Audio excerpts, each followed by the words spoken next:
So in this video, I'm gonna share with you yung top dividend paying stocks for 2024. Let's go! Hi guys, Tio Pilu here, and I've been getting this question like, Tio, ano ba yung top dividend paying stocks for this year? And I know it's already half of the year kasi June na ngayon, but again, it's better late than never, diba? So kaya ngayon, let's go over to the laptop and I'm gonna show you yung top dividend paying stocks for this year. So yeah, let's go! So for you to know ano yung mga top dividend paying stocks here in the Philippines, basically just go to this website called investagrams.com. Tapos once you're there, punta ka lang dito sa dividend stocks. Click mo lang yan and makikita mo yung dividend stocks. Lahat ng mga stocks na nagbibigay ng regular dividends. Tapos at the same time, makikita mo rin yung dividend yield. So dito, actually naka-arrange na to eh. So from 1 at to 10. So top 10 yung kukunin natin. So 1 to 10. Actually, lahat eh, naka-arrange na yan, lahat. So you can just check here ano ba yung magandang dividend stocks for you. However, right now, what we're gonna do is isa-isahin natin yung top 10 dividend stocks. Tapos, if ako ba personally, I would recommend investing in these stocks. So yeah, let's get started. First is Keppel Philippines. So click natin yan dito. So punta tayo sa Keppel and makikita mo na in terms of parang ano tawag ito, parang hindi maganda yung chart niya, no? Tapos tignan natin yung fundamentals niya. So dito makikita natin yung income statement, medyo hindi din maganda tignan. Tapos at the same time, yung balance sheet niya and liquidity and debt to equity ratio. So dito basically ito yung mga fundamental data that you can also use to analyze yung stock. However dito, kapag titignan natin, sobrang laki yung dividend niya, like 371%.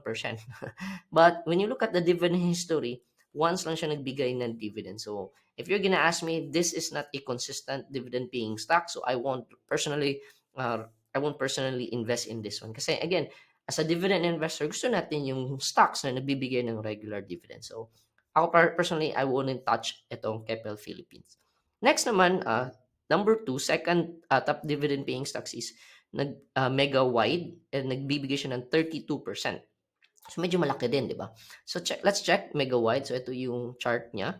So, you can see yung chart. So far, it's going down. So, it's going down. So, I don't know with you, but yes, kikita ka nga ng dividends, pero yung value naman ng investment mo, yung capital mo, nag-go down, di ba? So, parang useless din. So, kaya let's check the fundamentals.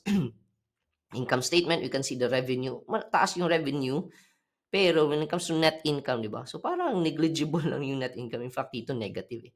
So, sobrang konti lang yung net income niya. So, again, if walang net income, then paano sila makakapagbigay ng dividends, di ba? So, very important to look at these data. And then, liquidity, balance sheet, liquidity. Liquidity meaning pala if, let's say for example, may mga utang sa na kailangan bayaran, the question is how liquid are they na makakabayad sila if ever may mga need na kailangan bayaran na utang. So let's say for example, how much yung cash reserve nila, parang gano'n, if they can buy ba. They can easily pay off yung mga obligations nila.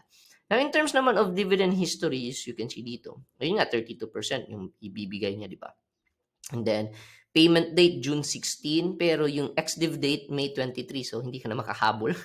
So, even if you invest dito sa Mega Wide, hindi ka na makahabol for the next dividend schedule. But when you look at also the dividend history, hindi din siya consistent nagbigay ng dividends.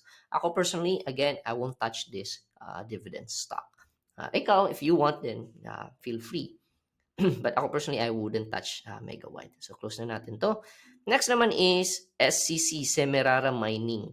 So, eto, nagbibigay ng 21.31%. Now, let's look at the chart. So far, the chart is in 3 years, 5 years. So, nag-increase naman. So, ayun, parang it went down. I went up, up, and down. So, yeah, feel free if you think that's a good technical analysis for that. Technical or yung chart nyo, okay ba yan for you? Next, fundamental. So, as you can see, medyo okay naman. So, revenue and then medyo may net income din. Revenue, net income, revenue, net income. So, yeah, it's actually decent. And then, balance sheet, liquidity ratio, high. So, if maganda yung high yung liquidity ratio, basically it's makakabayad sila ng mga obligations na, which is good. Yung debt to equity ratio naman, so meaning maliit lang yung debts nila. And now let's look at yung dividend history. Ayun, ang ganda ng dividend history. So as you can see, consistent siya. April 2024, October 2023, April 2024, October 2022. So meaning, sa April, tapos na kasi April eh. But most likely, if you invest in this stock, makakakuha pa tayo ng, again, not guaranteed, pero based on history, possible na on October 2024, magkakakuha na naman tayo ulit ng dividends. And based dito sa history, 3.50 peso. Diba? So medyo malaki din yung binibigay nila every October. So yeah, actually, this is actually a good dividend stock that you might wanna consider. Now, the next dividend paying stock is ito, Keepers Holdings. So, nagbibigay siya ng 15.39%. So, check natin si Keeper. So, actually, I don't know what Keepers Holding is. So, hindi ko to kilala. So, again, if you wanna invest, you wanna consider investing in a company na kilala mo. So, ito, I don't know Keeper. And then fundamentals. So, medyo okay naman. May revenue din and net income. And medyo ito yung balance sheet. So, medyo marami yung assets. Very high yung liquidity, which is also good. And let's look at the history. 2024, 2023. Parang new lang sila nagbigay ng dividends, no? But so far, for the past 2 years, consistent naman nagbigay. But, yun nga, I don't know this company. And you wanna make sure you invest in a company that you personally know. So I don't know Keeper, so I won't be touching this one personally. Next naman is after ni Keeper, si House Holdings. So ito, nagbibigay ng 14.83% in dividends. So let's look at House.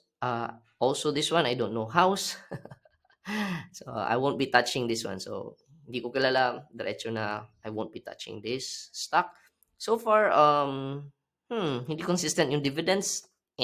So I won't be touching this one also.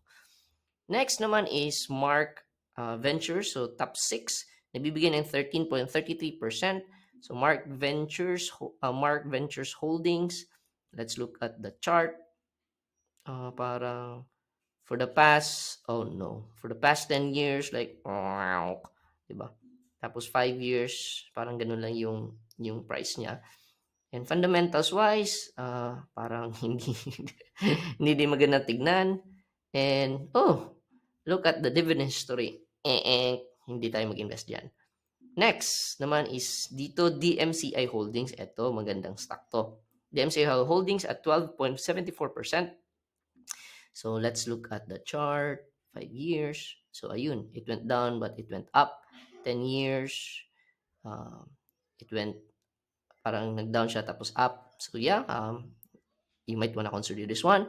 Fundamentals, okay din. Revenue, net income, revenue, net income, revenue, net income.